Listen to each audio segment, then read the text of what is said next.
दोस्तों, सभी भाइयों को, सभी को प्रणाम, नमस्कार, सत श्री अकाल, जय हिंद, जय भारत माता की जय।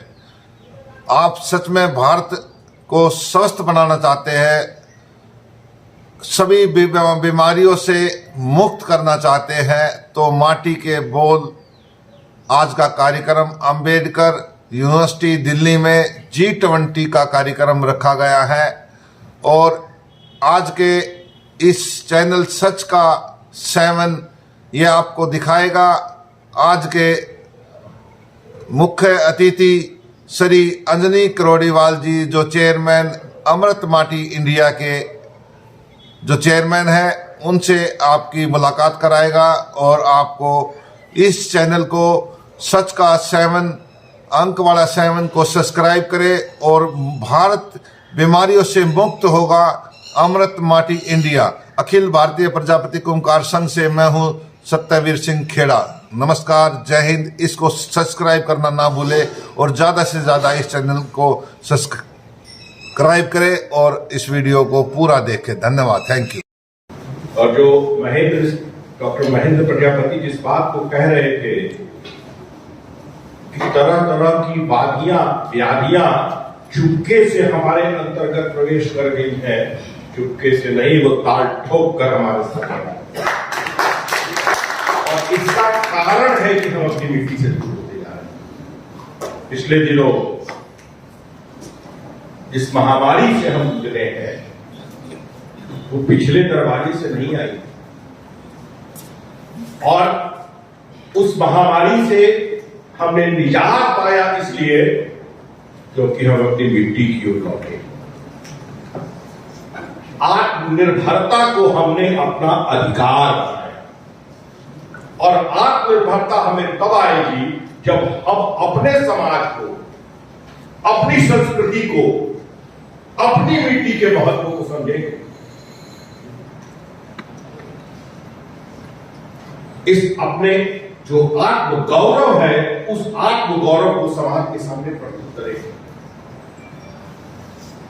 और हम क्या है, मेरे पास कैसे संसाधन है, इन संसाधनों से समाज को अवगत कराएंगे, तभी हमारा और समाज का कल्याण होगा। आदरणीय अंजनी जी जिस तरह से मिट्टी से जुड़े हुए कार्य को कर रहे हैं,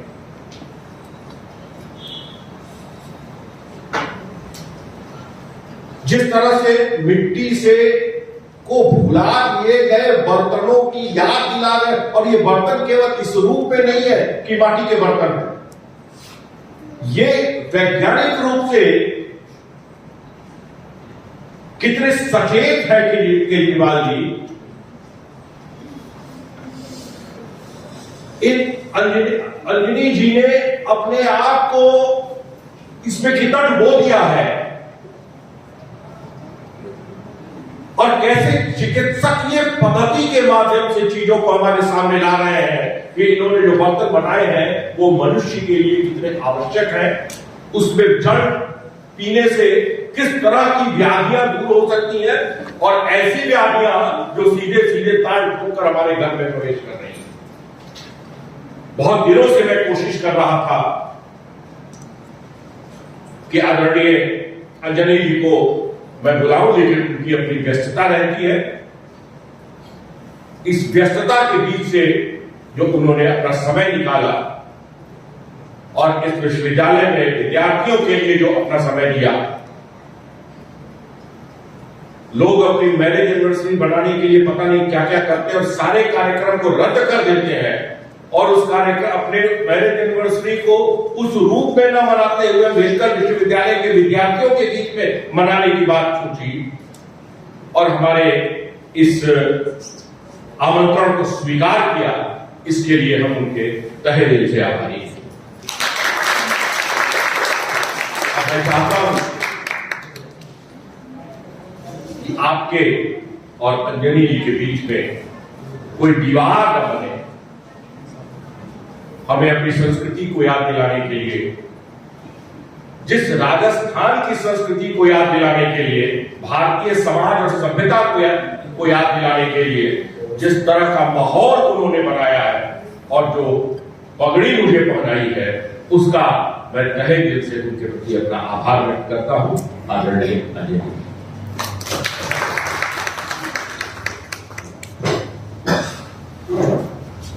अपने अतिथियों का परिचय बहुत लंबा परिचय है, लगभग 10 वर्षों से मैं इनको जानता हूँ। इनके ही प्रयास से IIM हैदराबाद JNU में मिट्टी के बर्तनों का शोध शुरू हुआ। इससे बड़ी उपलब्धि और क्या हो सकती है। इनके ही प्रयास से मिट्टी के ऐसे बर्तनों का निर्माण होना शुरू हुआ जिसको आप सालों तक अपने घर में रख करके उसका प्रयोग कर सकते हैं। एक खाने और फेंकने वाला बर्तन नहीं है। और अभी कुछ दिन पहले ही बाबा रामदेव ने इनसे डील किया कि आप हमें अपना बर्तन दीजिए और हम उस पर अपनी पतंजलि का स्टिकर लगा करके बेचेंगे। इन्होंने कहा नहीं देंगे। ये चाहते हैं कि अमृत माटी इंडिया की तरफ से इसका प्रचार प्रसार हो, लोग अपनी मिट्टी से जुड़े। और इतना बड़ा परिचय है, इतना काम है कि हर दिन कहीं न कहीं यात्रा पर होते हैं मिट्टी को जानने के लिए। मैं एक शेर के साथ इनको आमंत्रित करता हूं कि अर्थ, धर्म, काम, मोक्ष मिट्टी पर। कितना मुश्किल है मुकाम मिट्टी पर। मैंने सुना है कि धरती गीत गाती है, मैं जब भी लिखता हूं तेरा नाम मिट्टी पर। बहुत बहुत आभार।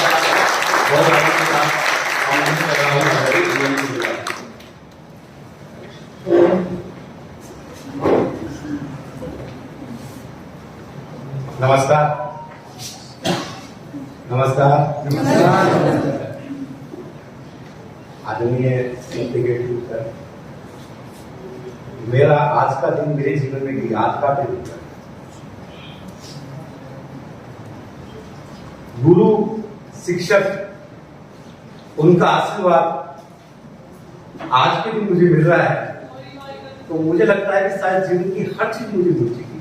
तो किसी ने कहा है गुरु और गोविंद दोनों खरे, काके लागो पांव, बलवारी हो गुरु आपकी, गोविंदियों मिलाए। तो ये मेरा जीवन का बहुत यादगार पल है और मैं धन्यवाद करना चाहता हूं सर आपका दिल से, हृदय से, कि आपने मुझे आशीर्वाद दिया। मेरे कई यहाँ परिचित भी हैं, आप लोगों से मेरा परिचय नहीं है।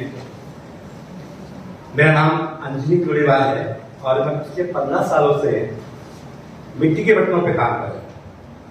मैं धार्मिक, आर्थिक और सामाजिक 3 विषय पर इसमें सीख रहा हूं।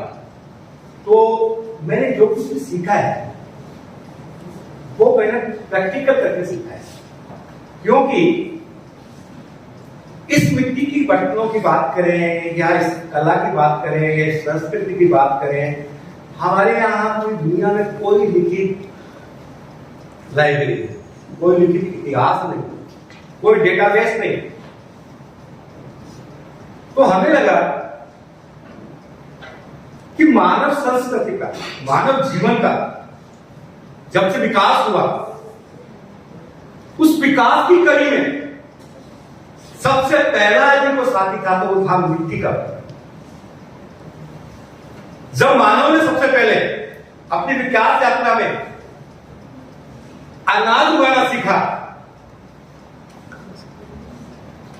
तो उसे पकाने के लिए मिट्टी के बर्तनों की जरूरत पड़ी। यानी कि मैं ये कहूं कि जो मानव था, जो मांसाहारी था, उसको शाकाहारी बनाने में मिट्टी के बर्तनों का बहुत बड़ा योगदान था।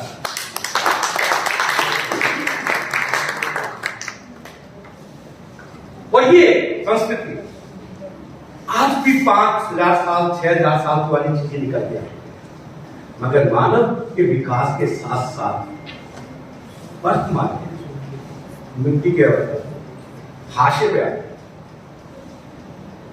आधुनिकता की इस मारामारी में हम हमारी संस्कृति को भूल गए, उस कल्चर को भूल गए जो हमारी पहचान है। और ये बहुत अच्छा मौका है G20 का, ये पूरे दुनिया को बता सकते हैं कि हमारी संस्कृति क्या है।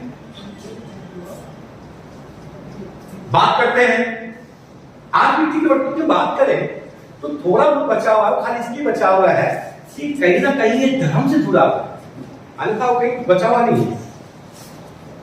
आप में से किसी किसी रंग को मिट्टी के बर्तन में खाना पकता है मेरे ख्याल से 20-25% के पास घरे होंगे और घरे भी नहीं होंगे, पानी रहता है। अब मैं 20-25% की बात करूं, बाकी तो घरे भी नहीं। एक धार्मिक महत्व ऐसा है जिससे हमसे जुड़े हुए, जो मजबूरी है हमारी,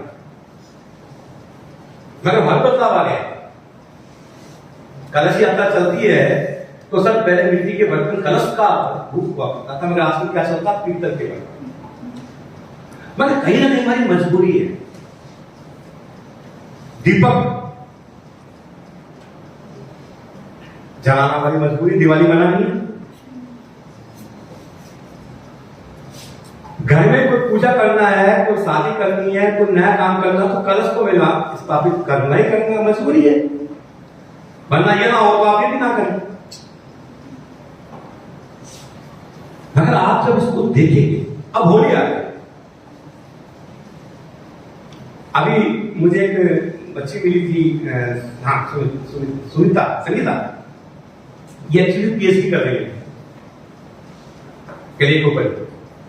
तो मुझे माफी चाहूंगा, आप मुझे बात को बुरा मत मानिएगा, तो मैंने इससे पूछा कि होली का त्योहार किसकी देन है? नहीं पता। होली का त्योहार भी मिट्टी के बर्तनों की ही देन है। जो आप होली मनाने जा रहे हैं, नहीं पता। ये सत्य की प्रथम चरण की घटना है। भक्त सोने मां श्री आदि नाम से एक गुजरात का तलाव में आदमी उनका है। तो सत्य के प्रथम चरण में हिरण्यकश्यप नाम का एक राजा था, आपने सुना होगा, जिसका नरसिंह अवतार होकर वध हुआ। भक्त प्रहलाद के बारे में आपने सुना होगा। तो भक्त प्रहलाद को जो भक्ति का प्यार मिला था मिट्टी के बर्तन से, कभी आप देखेंगे तो आपको क्या मिल जाएगा। दिवाली हम दीप जलाते हैं, यहां गणेश पूजा में दीप जलाते हैं, क्यों जलाते हैं? कि हमारा शरीर पंच तत्व का मिलकर बना हुआ है, अग्नि जल वायु आकाश। अब मिट्टी का बर्तन जो है ये पंच तत्व का प्रतीक है। जब हम दीपक जलाते हैं तो प्रकृति का नियम है कि हर चीज ऊपर से नीचे आती है, मगर दीपक ऐसा है जो नीचे से, ये आपका कनेक्शन करता है आपकी प्रभु से, जो आप प्रार्थना करते हैं, ये ट्रांसमिशन का काम करता है। आप जो प्रभु से प्रार्थना करते हैं उसको सीधे प्रभु तक पहुंचाने का ये सिस्टम है। क्रिश्चियंस मोमबत्ती यूज करते हैं, हर किसी ना किसी कम्युनिटी में कोई ना कोई तरीका इसका है, मगर इसका आधार जो है वो ये है। तो आप उस भावना से देखेंगे तो आपको वाकई महसूस होगा कि आप कलश की बात करते हैं, कलश को क्यों इस्तेमाल करते हैं? कलश प्रतीक है शुद्धता। पंच तत्व का कलश अग्नि परीक्षा लेके आते हैं, जैसे सीता जी ने दी थी ना अग्नि परीक्षा, शुद्धता की कारण। और यही जब समुद्र मंथन हुआ था, जो अमृत निकला था वो इसी कलश में कुंभ बोला गया था, इसी कलश में रखा गया। तो ये प्रतीक होता है 7 नदियों का पवित्र जल, और ऊपर हम लगा देते हैं इसके ऊपर क्या है, नारियल। ये 7 पर्वत, उनका ये प्रतीक है। बहुत सारी बातें हैं, मैं उस पर नहीं कहूंगा। मैं अब बात करना चाहता हूं आपसे इसका सामाजिक महत्व। 1950 आजादी से पहले 47 में आप किसी बुजुर्ग से पूछेंगे या आपको पुराना डेटा चेक करेंगे तो आपको पता लगेगा कि हिंदुस्तान में से कोई गंभीर बीमारी थी तो आज है। और अक्सर जो हिंदुस्तान में लोग थे अच्छी उम्र लेके चलते थे। आज बहुत से लोग गाँव मिल जाएंगे 100 साल के आसपास एज होती है। तो ये आयुर्वेद के अंदर हमारे घरों में क्या था, हम पढ़े लिखे नहीं थे, मगर हमारे संस्कार ऐसे थे कि हमें पीढ़ी दर पीढ़ी वो जानकारियां मिलती चली। तो हमारे घरों में क्या था, आजादी से पहले आप देखेंगे तो हर घर के अंदर किसी ना किसी रूप में मिट्टी के बर्तनों का इस्तेमाल किया। वो खाना भी उसमें पकता था, दूध भी उसमें पकता था, दही भी उसमें होता था, इवन आटा लगाते थे वो भी उसी पे होता था। उन्हें नहीं पता था कि है क्या, बट ये आपको स्वस्थ रहने का, जिंदगी भर निरोगी रखने का बड़ा आसान और व्यवहारिक तरीका है। मैं तो दावा करता हूं, पूरा दावा करता हूं, यदि कोई व्यक्ति अपने जीवन में 10 साल मिट्टी के बर्तनों का इस्तेमाल करता है तो मान के चले अगले 20 साल तक निरोगी रहेगा और स्वस्थ रहेगा। अगले 20 साल उसकी उम्र और बढ़ेगा। और ये तो प्रमाणित करता हूं लेबोरेटरी रिपोर्ट से, मेरे कहने से वैज्ञानिक रूप से। मेरे पास टेस्ट रिपोर्ट है, आप देख सकते हैं। आपको जानकर आश्चर्य होगा कि मिट्टी के बर्तन में इतनी बड़ी ताकत है। विटामिन ए के बारे में तो आपने काफी सुना होगा। आजकल छोटे छोटे बच्चों के चश्मे लग जाते हैं और विटामिन ए को थोड़ा घटक है। ज्यादा पकाएंगे जल जाएगा, खत्म हो जाएगा। ज्यादा ठंडा करेंगे खत्म हो जाएगा। बड़ा नाजुक। आप किसी बर्तन में चेक कर लीजिए, विटामिन ए आपको कभी नहीं मिलेगा, 0 ही मिलेगा। मगर मिट्टी के बर्तन में विटामिन ए 100% से 100%।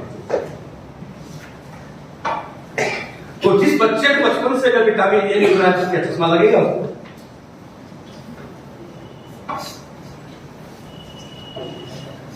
अभी कोरोना की बात कर रहे थे सर, पता नहीं कितना आयुर्वेद चला हिंदुस्तान में, पता नहीं लोगों ने क्या क्या घोल घोल के पिया, क्या क्या उबाल के पिया डर के मारे, मगर कहीं ना कहीं आयुर्वेद का इस्तेमाल कर रहे थे। इम्यूनिटी बनाने के लिए पता नहीं लोगों ने क्या क्या किया, मगर विटामिन सी की यदि आप बात करते हैं तो हमें जो टेस्ट कर रहा है तो स्टील,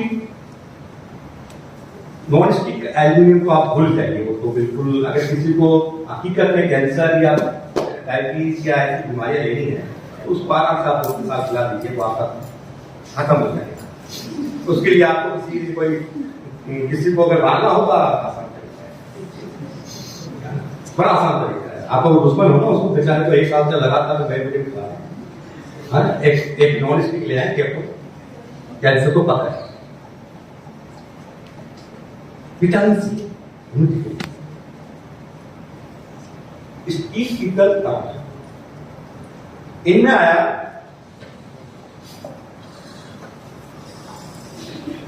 1.75 मिलीग्राम सोडियम, और यही मिट्टी के बर्तन में रखे कितना होगा 3.7 इतना बच्चा, और मिट्टी बड़ी नहीं बड़ी। रेस्ट पर आप देख सकते हैं। अब एक सबसे बड़ा घटक है कैल्शियम, और आप जानते हैं कैल्शियम कभी शरीर में नहीं मिलता है, कैल्शियम को बाहर से लेना होता है। दूध में, पनीर में बहुत से लोग एनिमल लेते हैं, ये बाहर से लेना होता है। और अगर आपकी बॉडी में कैल्शियम नहीं है तो कोई भी विटामिन आपको भी काम नहीं करेगा। विटामिन आपके तभी काम कर पाएंगे जब आपके शरीर में कैल्शियम की पूरी, और इतना सस्ता साधन। कैल्शियम की बात करते हैं, अन्य बर्तन में आता है ये 1.97 सॉरी 11.97 मिलीग्राम, और इसमें आ जाता है ये 36.55 मिलीग्राम, लगभग 4। ये जो कमर में दर्द, हड्डियों में दर्द, दांत गिरना, बच्चों के लिए सब बीमारी का कितना प्रतिशत आपका। हमारे पुराने जमाने में आप देखेंगे तो महिलाओं को ज्यादातर लोहे के बर्तन में खाना बनाते दिया करते थे। महिलाओं के लिए आजकल आयरन की केबिल मिलती है। अगर आप आयरन की बात करें तो अन्य बर्तनों में 2.75 मिलीग्राम है, और अगर इसी मिट्टी के बर्तन आप इस्तेमाल करते हैं तो लगभग 3.81 मिलीग्राम। यानी कि नियमित मिट्टी के बर्तनों का इस्तेमाल किया जाए तो महिलाओं को बहुत बड़ा बेनिफिट मिलता है एनीमिया जैसी बीमारी से मुक्ति मिलती है। यही नहीं, इंसान को भोजन चाहिए, और भोजन कैसा चाहिए? जो शुद्ध हो। क्यों कि कहा गया है जैसा अन्न वैसा मन। यदि आपका भोजन शुद्ध है तो आपका शरीर शुद्ध है, और यदि आपका शरीर शुद्ध है तो आपका मन शुद्ध है, और यदि आपका मन शुद्ध है तो आपका आचरण भी शुद्ध है, आपका आचरण शुद्ध है तो परमात्मा की प्राप्ति होती है। यही कारण है कि बड़े बड़े मंदिरों में भगवान का जो भोग लगाया जाता है वो मिट्टी के बर्तनों में लगाया जाता है। इसलिए इंसान के लिए खाना और पीना दोनों महत्वपूर्ण। आप देखेंगे हम जो अनाज खाते हैं इसका सिद्धांत क्या है? ये बीज हमें जमीन में लगाना होता है, और जो जमीन में बीज लगाते हैं, जब पौधा बड़ा होता है तो जमीन से जड़ों के माध्यम से वो अपनी जो भी उसको चाहिए होता है, मिनरल्स भी आते हैं और उसकी प्रजाति के अनुसार वो सब कुछ जमीन से, और वो लोग हम खाते हैं। अब वहां तक तो सब कुछ ठीक है, मगर आपको मुझे बता सकता है कि आज उसने जो खाया या कल किसने कुछ खाया, जो भी खाना आप भोजन किया, कितने प्रतिशत आपको उसमें न्यूट्रिशन मिला, तो बता सकते हैं? और मैं ये कहता हूं कि कल जो आपने खाया आपको 25% भी न्यूट्रिशन मिलेगा। बस साबित करता 1950 तक हमारे हिंदुस्तान में हम जो खाते थे वो परंपरागत देसी अनाज है। 1950 में क्रांति का आगाज हुआ, जिसे बोलते हैं हरित क्रांति। उस हरित क्रांति में हुआ क्या कि जो वैज्ञानिक थे उन्होंने पैदावार बढ़ाने के लिए कई तरह के प्रयोग किए।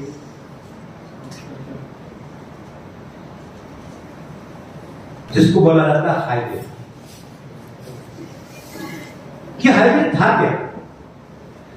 जो हमारा परंपरागत देसी अनाज था उसको किसी और से जंगली, जैसे हमारा गेहूं था, उसको जंगली ज्वार के साथ में क्रॉस करवा के नई प्रजाति बनाई, बोला गया हाइब्रिड। पैदावार बढ़ी, अनाज का पाचन बढ़ा, हमारे कहीं ना कहीं उसमें बहुत बड़ी गलती हुई। वो गलती ये हुई कि हमारा जो परंपरागत अनाज था उसका आधा गुण को हमने खत्म कर दिया, क्योंकि आधा गुण उसमें किसका आ गया? दूसरी प्रजाति। तो हमने 50% न्यूट्रिशन को हमने यहां खत्म कर दिया। फिर भी नहीं रुके, क्योंकि हमें तो हरित क्रांति, हमने यूरिया का रखना है। आप देखेंगे साफ दिखा है 43% है, बाकी सब क्या है? पोषण। आप देखेंगे साफ दिखा, फिर भी हम नहीं रुके। जब हमने डीरा बना दिया फिर भी हम नहीं रुके, फिर हमने कीटनाशक बना दिए, फिर भी नहीं रुके। उसपे झेल में झेल डाले गए, नहीं रुके। ये आया कहा आपके खाने में, आपके फूड में आया, और फिर भी हमें रुके, इसको पकाने का तरीका बदल दिया। हम ले आए नॉन स्टिक, तो टेक्टोनेस घातक केमिकल है, आपको जीव हत्या का धूल, आपको एक दाग लगेगा। आप देखना चाहें, एक चिड़िया को ले लें और नॉन स्टिक को बर्तन को आप गैस पर गर्म करें, चिड़िया को पास बैठा दें, खत्म हो गया। इतना घातक रसायन। प्लास्टिक हमारे हर घर में रसोई में काम है। एल्यूमिनियम तो हमारी जिंदगी का बहुत बड़ा हिस्सा हो चुका है। कुकर के बिना तो खाना पका ही नहीं सकते। कैसे स्वस्थ रहेंगे? क्यों नहीं आपको कैंसर होगा? क्यों नहीं होगा?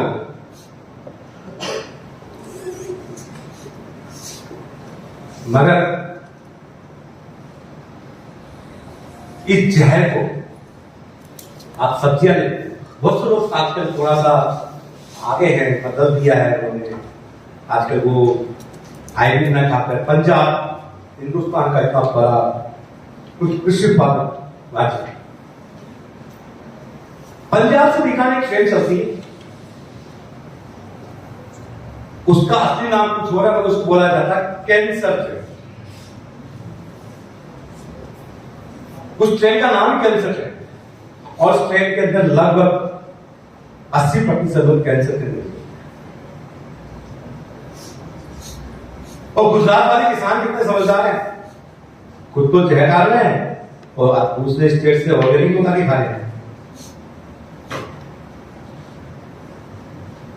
तो ये जो सब्जियां आप खा रहे हैं, कितना सारा जहर है इसमें। हिंदुस्तान में कोई या दुनिया में कोई ऐसी दवा या कोई ऐसा लोशन या कोई ऐसी मशीन बनी है जो इसके पॉइजन को नहीं करते? बनी है क्या? नहीं बनी नहीं सकती। मगर हमारी संस्कृति ने हमको एक ऐसा हथियार दे रखा है जो आपके जहर को खत्म कर सकता है, और आपको 25% जो आप न्यूट्रिशन वैल्यू ले रहे हो उसको बढ़ाकर 4 गुना तक कर सकता है। वह है मृत्यु का वजन। क्यों? 1912 में जर्मनी में एक रिसर्च हुई, उसका नाम था pH level, power of hydrogen, pH level. Doctor ओको ने एक सिद्धांत बनाया, उन्हें पैरामीटर बनाया जिसको हम बोलते हैं पीएच लेवल, जो कि 0 से लेकर 14 तक है। वो कहते हैं कि 0 से लेकर 7 तक किसी व्यक्ति का पीएच लेवल है तो वो एसिडिक, अम्लीय स्वभाव है। और यदि किसी का 7 है, न्यूट्रल, ना बीमार है ना ठीक है। और यदि 7 से 14 की तरफ जा रहा है तो वो एल्केलाइन कल्चर, क्षारीय कल्चर। यानी जिस किसी की बॉडी का कल्चर एसिडिक है, आप मान के चलिए दुनिया की तमाम बीमारियां उसको दें। और कैंसर जैसी बीमारी हमेशा एसिडिक कल्चर में ही होती है।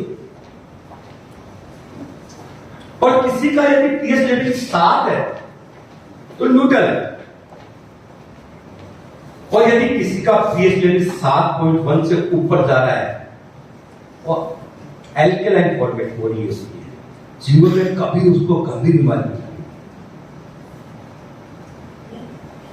तो अगर आपको हमेशा स्वस्थ रहना है तो आपको सिर्फ इतना करना होता है कि आपको अपनी बॉडी का पीएच लेवल शारीरता की जगह ले जाना। अच्छा, मैं आपसे जानना चाहता हूं, कुआं किसने देखा है? कुआं अरे वाह, सबने देखा है। पानी पिया कभी? वो सड़ता क्यों नहीं? क्या आप पानी को रखो 5 साल में खराब हो जाता है, वो क्यों नहीं खराब? क्या होता है? कैसे होता है? जमीन के अंदर कैसे होता है? वही तो कह रहे हैं, मिट्टी से होता है। कैसे होता है? मतलब आप देखिए, थोड़ा सोचिए, मैं जो कह रहा हूँ तो आपको आप समझने की कोशिश कीजिए, मैं कितना आसान सा रास्ता बता रहा हूँ। आप हिंदुस्तान की दिशा और दशा बदल देंगे। क्या देखिए, रीजन देखिए, प्रकृति का सिस्टम देखिए। क्यों? वो पानी जो है वो जमीन में है और उसमें मिनरल्स है, और मिनरल्स क्या कर रहे हैं? पीएच बैलेंस का काम कर रहे हैं। क्या कर रहे हैं? वो पानी को एसिडिक होने नहीं देते। नदियों का पानी क्यों? क्योंकि वो जमीन से चल रहा है, मिनरल साथ साथ चल रहे हैं, वो पानी को एसिडिक होने नहीं देते। तभी तो हम 200-500 रुपए लीटर का पानी पीते हैं एल्कलाइन के नाम से। उस सिद्धांत को देखो आप, मिनरल्स ही आपके फूड को क्षारीयता में बदल सकते हैं। अगर मिनरल्स नहीं है तो आपका फूड जो है वो गैस ये रिसर्च है। आपके मार्क्स देखिएगा 90 के बाद कितने आते हैं, आप करके देखिए।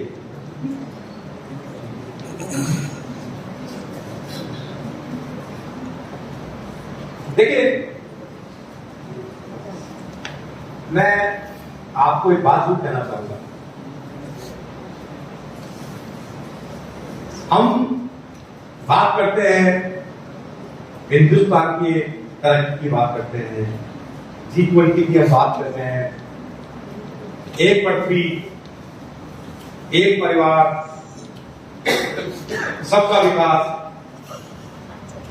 मगर एक बहुत बड़ी समस्या हमारे साथ में है, वो आपके साथ में भी आएगी, उससे आप बच नहीं सकते।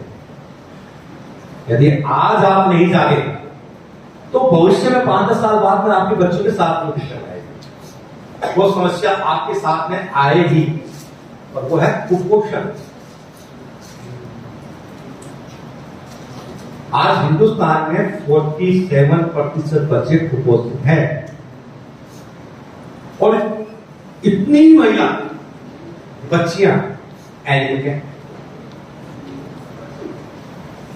ये समस्या आपके साथ में आएगी जब 70 साल में हम लोग 47% को नीचे नहीं लेके आ पाए।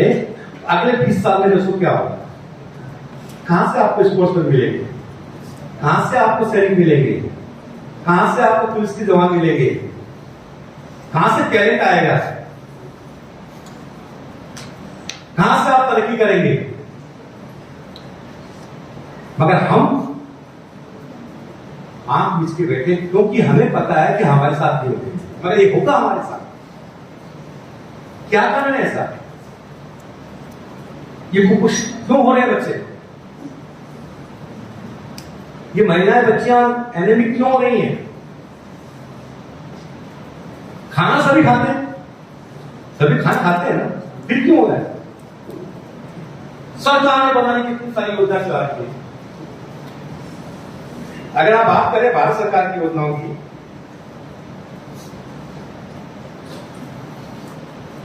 भारत सरकार की सबसे ज्यादा बड़ी बड़ी योजनाएं चल रही है। 62-63 से भारत सरकार ने 26 से ज्यादा योजना चला रही है। और मैं आपको कुछ आंकड़े देता हूं, आपको बड़ा ताज्जुब होगा। इसके लिए यूएन ने एक अप्रैल 2016 में यह तय किया गया कि सन 2025 तक पूरी दुनिया को हम कुपोषण मुक्त करेंगे, और भारत सरकार ने उस पर काम भी किया, कुपोषण मंत्रालय बना दिया। कुपोषण मंत्रालय बना दिया, मोदी जी के पास में उसका विभाग है।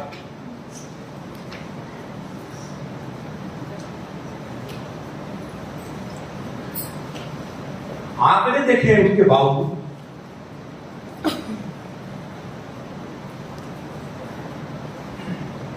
हमारी इंडिया की बात करें तो 5 साल से कम उम्र के जो बच्चे हैं, मैं बता रहा हूं आपके साथ में चीजें आएंगी, अभी नहीं जागे तो आएंगी चीज। भारत में 5 साल के जो बच्चे हैं उसमें 69% बच्चे कुपोषित हैं।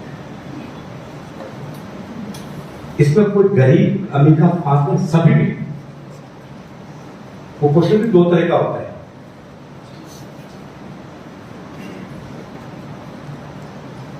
इसमें कोई सबके साथ ये होता है,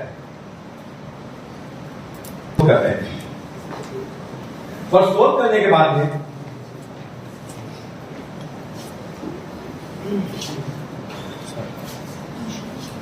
शोध किया और हमने कई सरकारों से बात की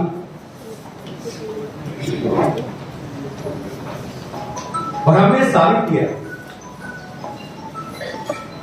कि यदि आपको आपके आने वाली जनरेशन को, आने वाले बच्चों को, उनके भविष्य को बेहतर बनाना है तो आपको आज से ही तय करना पड़ेगा कि आपको उनके न्यूट्रिशन वैल्यू की पूरी ख्याल रखना पड़ेगा। और अभी मैंने थोड़े पहले आपसे बताया कि जो पकाने का तरीका और अनाज का जो तरीका है उससे आपका एक कुपोषण पूर्ण नहीं होगा। हमने शोध किया, शोध करके हमने पाया कि जो बच्चों को भोजन मिल रहा है उसमें न्यूट्रिशन वैल्यू 0 के बराबर। हमने इस पर काफी काम किया।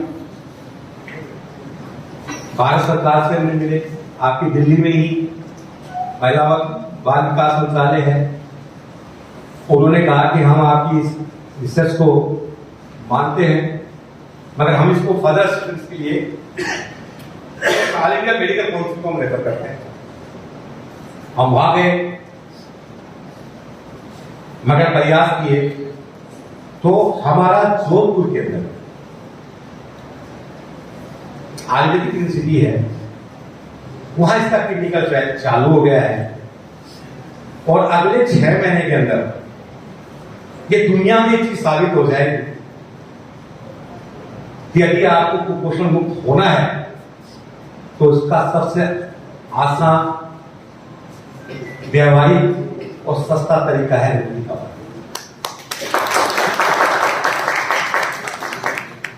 और मैं उस आयुर्वेद यूनिवर्सिटी का लेटर भी लेके आया हूं। आप देखिए, हम तो फिर भी संपन्न है। दुनिया में क्या हालत है, आप अफ्रीकन देशों में देखिए क्या हालत है। हम G20 की बात करते हैं, एक देश की बात करते हैं, एक पर्सन की बात करते हैं, एक सोच की बात करते हैं। 7 देशों की क्या हालत है, पाकिस्तान, बांग्लादेश जैसे लोगों की क्या हालत है।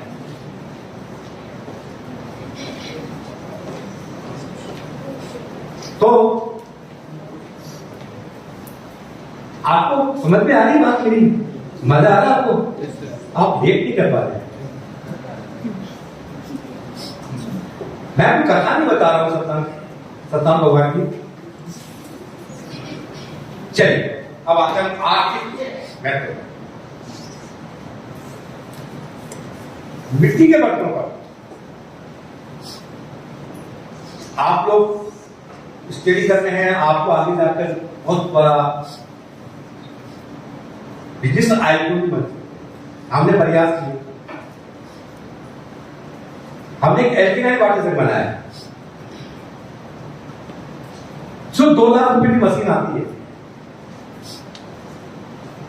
उस मशीन को हमने मात्र 800 रुपए बनाया और बनाया ही नहीं सर, IIT रुड़की ने उसको सर्टिफाइड किया। यानी कि हमने वो नवाचार किया कि हिंदुस्तान का हर गरीब से गरीब तबके का आदमी भी 200 से 500 रुपए लीटर का पानी पी सकता।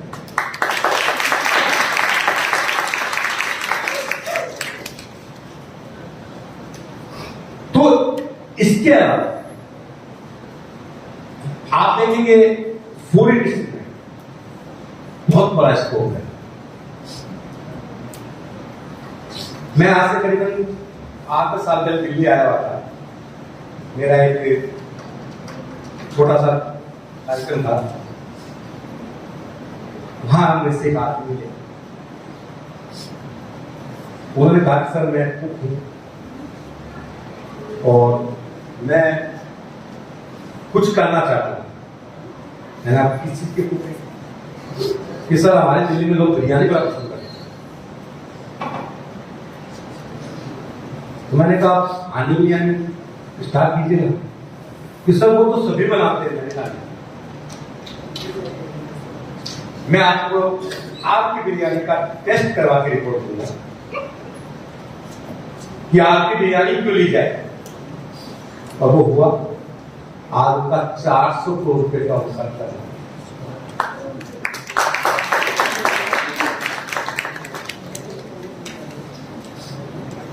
इतना बड़ा मार्केट आपके लिए खुला पड़ा है। स्टार्टअप पे जाए आप। हम गए आए बेंगलोर आए। स्टार्टअप में आप देखेंगे आपको तुरंत इस पर रिस्पॉन्स मिलेगा। अभी हम लोग एक बहुत बड़ा काम बहुत जल्दी लॉन्च करने वाले हैं। आप ये खाते हैं ना च्यवनप्राश, शहद, आयुर्वेदिक दवाएं, कभी आपने देखा है इसके अंदर क्या वो चीजें हैं? आपने देखा च्यवनप्राश, नाम ब्रांड का नाम तो नहीं लूंगा, मगर च्यवनप्राश के अंदर 1 किलो च्यवनप्राश के अंदर आप 5 मिलीग्राम प्लास्टिक भी खाएं। ये टेस्ट करें।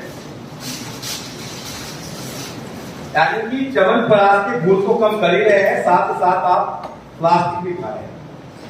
क्योंकि वो च्यवनप्राश जब बनता है, जब पैक होता है, फैक्ट्री से निकलता है, तो वो गर्म भी होता है और उसके गुण आपके ऐसे बहुत बड़े सेक्टर है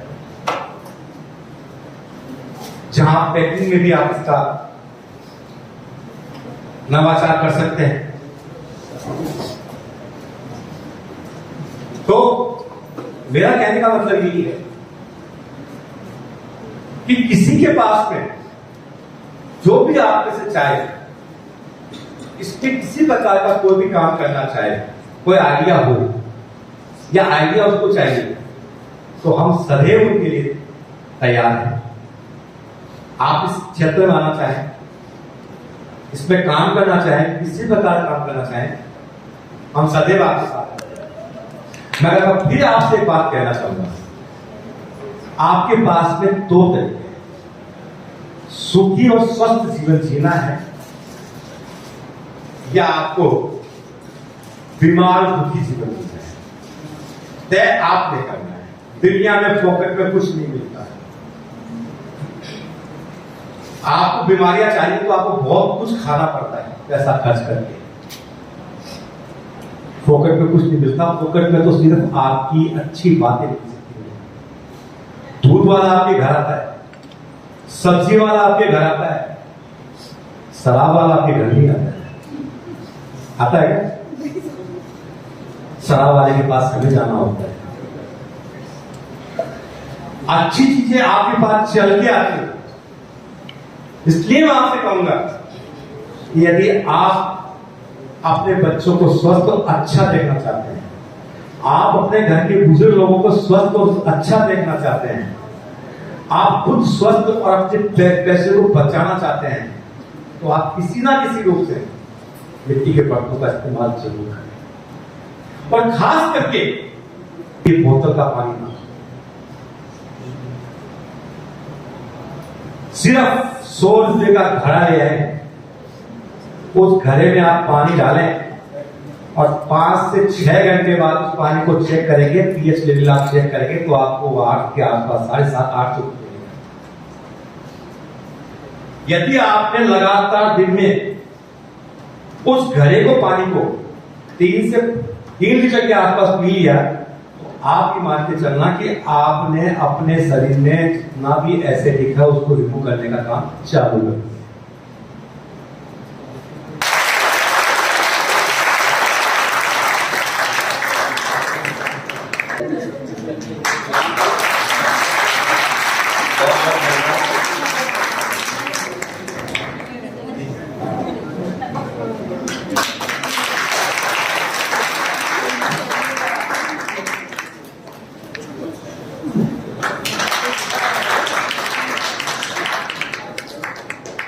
ये 4 का कप है सर, ये भी आप वेट करना चाह रहे हैं ये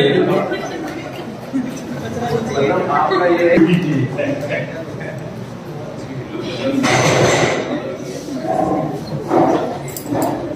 पहले तो मैं क्षमा चाहूंगा कि किसी कार्य के कारण ही विलंब से मैं इस कार्यक्रम के अंदर में जुड़ पाया। अभी लौटा हूँ नई मीटिंग में से और आते ही सीधा आदेश था प्रोफेसर सत्यकेतु का मैसेज आ गया था कि आप सीधा NL2 के अंदर में ही यहाँ पे पहुंचे और मैं तुरंत यहीं पे आ गया, क्योंकि मैं माटी के बोल के ऊपर में जो आज हमने सुना और आप लोगों ने तो बहुत कुछ इन्होंने बताया होगा, मैंने तो थोड़ा बाद में आने के कारण मैं जो कुछ सुन पाया और खास तौर से जो इन्होंने माल न्यूट्रिशन के बारे में बताया, क्योंकि माल न्यूट्रिशन पे अंजलि जी मैं भी यहाँ प्रशासनिक इसमें आने से पूर्व अकादमिक जब कार्य कर रहा था तो मैंने भी आदिवासियों के अंदर में बहुत माल न्यूट्रिशन के ऊपर करने की कोशिश की कि वो यही जाना कि जो उनका जो खाद्य है, जो उनका जो अपना खान पान है, जो आपके अंदर में मैटर है, वो खुद ही आपको इतना मिनरल्स और विटामिन उपलब्ध कराता है और उसका उपयोग आप किस प्रकार से कर सकते हैं अपने इस शरीर के। और वैसे भी हमारे भारतीय हमारे जो इंडियन कल्चर है और खास तौर से जब हम G20 के परिप्रेक्ष्य में जब हम ये बात करते हैं तो G20 के अंतर्गत में तो हमारा जो मूल मंत्र कि जो 5 तत्व जिससे कि हमारे पूरी भारतीय संस्कृति पे जो है हमारी उसके इर्द गिर्द घूमती और उसमें माटी जो है उसका एक बहुत पृथ्वी उसका एक बहुत बड़ा योगदान है उन 5 तत्वों में से। तो उसी पृथ्वी का जो आज आपने विज्ञान हमारे यहाँ पे दिया अम्बेडकर विश्वविद्यालय में, उसके लिए हम बहुत बड़े आपके आभारी और कृतज्ञ हैं कि आप राजस्थान से यहाँ पे आए और आपने हमें ना सिर्फ चेताया बल्कि आपने हमें बताया भी कि आपको अगर सुखी रहना है तो आप ही के हाथ में इसका इलाज भी है कि आपको अच्छा चटकारा खाना खा के और चटकारा भोजन लेके आपको अपने साथ में रोगों को पालना है या आपको साधारण खाना लेके और आप अगर जिस प्रकार से माटी आपको के अंदर में जिस प्रकार से आपको उसके जो तत्व हैं वो आपको उपलब्ध कराती है उनके थ्रू अगर आप अपने जीवन को साधारण और अच्छा बनाना चाहते हैं तो वो भी चॉइस आपके हाथ में। दूसरा, आप सभी मेरे साथ में भी मुझे ख्याल भी आ रहा था जब हम लोग मैं सुन रहा था उसी से पानी पिए और उसके अंदर में से हम अपने जीवन को भी अच्छा बना सकते। आपका पुनः बहुत बहुत धन्यवाद, आपकी संस्था का भी बहुत बहुत धन्यवाद।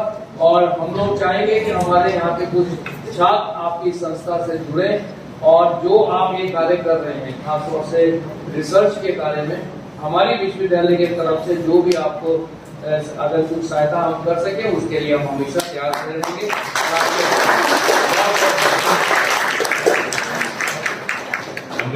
वो आप लोग हैं कि आप लोग यहाँ पर आए। मैं अपने सभी यहाँ पर आए हुए श्रोताओं का मैं बहुत बहुत आभार व्यक्त करता हूँ। आदरणीय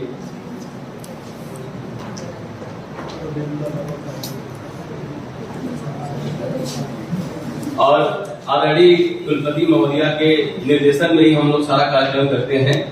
वो किसी कारणवश हमारे बीच में उपस्थित नहीं हुई, उन्होंने अपना संदेश हमको भिजवा दिया था, उनके ही आशीर्वाद से हम ये कार्यक्रम करते हैं। हमारे बीच में हमारे रजिस्ट्रार डॉक्टर नितिन मलिक जी उपस्थित हुए, थोड़ा इनको भी इस काम में उलझे हुए थे, लेकिन वो हर कार्यक्रम में हमारे आते हैं, अपना सुझाव भी देते हैं। सबसे अच्छी बात यह है कि वो हर विषय पर कुछ न कुछ जो उपस्थित होते हैं कुछ न कुछ पढ़ करके आते हैं और हर बार कुछ से भी नया चीज कुछ न कुछ बोल करके जाते हैं। तो ऐसे गुणी लोग हमारे बीच में हैं और सबसे बड़ा आभार आदरणीय अंजनी चोड़ीवाल जी का। नितिन सर आज मैडम भी आई, इनकी एनिवर्सरी भी आज है। अरे वाह।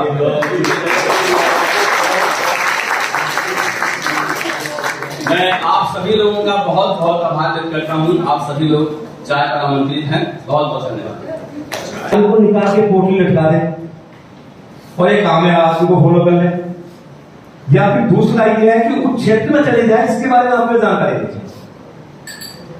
ठीक सर, ये सवाल लीक की बात आपने की तो एक चीज याद रखिएगा, लीक गाड़ी चले, लीक ही चले कपूर, लीक छोड़ तीनों चले शायर शेख कपूर।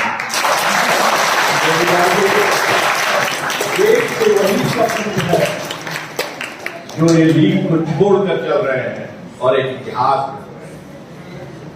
और कुछ सवाल है? और कोई है? पूछ सकते हैं, बिल्कुल ये जानकारी आपके काम आएगी। मुझे लगता है कि आपने इनको पूरी तरह से संतुष्ट कर दिया है।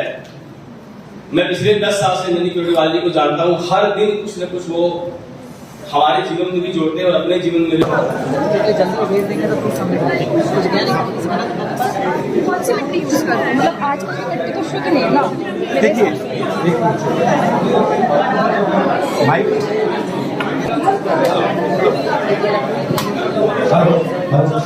देखिए आपका सवाल सही है। मेरे पास कोई पेन है, ठीक है, मुझे इसे बनाना है, तो मुझे इसे बनाने के लिए क्या करना पड़ेगा? रॉ मटेरियल लाना पड़ेगा। क्या लाना पड़ेगा? मिट्टी के बर्तन के लिए और रॉ मटेरियल आपको प्रकृति बना के देती है और उस पर लगते हैं 500 से 1000 साल। कितने साल? तब आपका रॉ मटेरियल बन के आता है। तो ये प्रकृति का बहुत बड़ा एक देन है। तो 500 से 700 साल लगते हैं। मिट्टी हमेशा जमीन से 5 से 7 नीचे से थी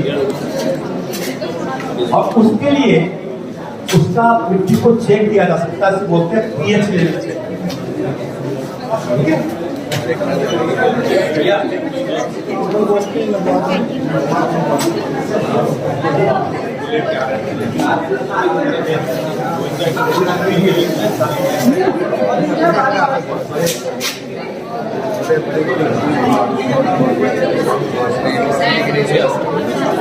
हाँ चले।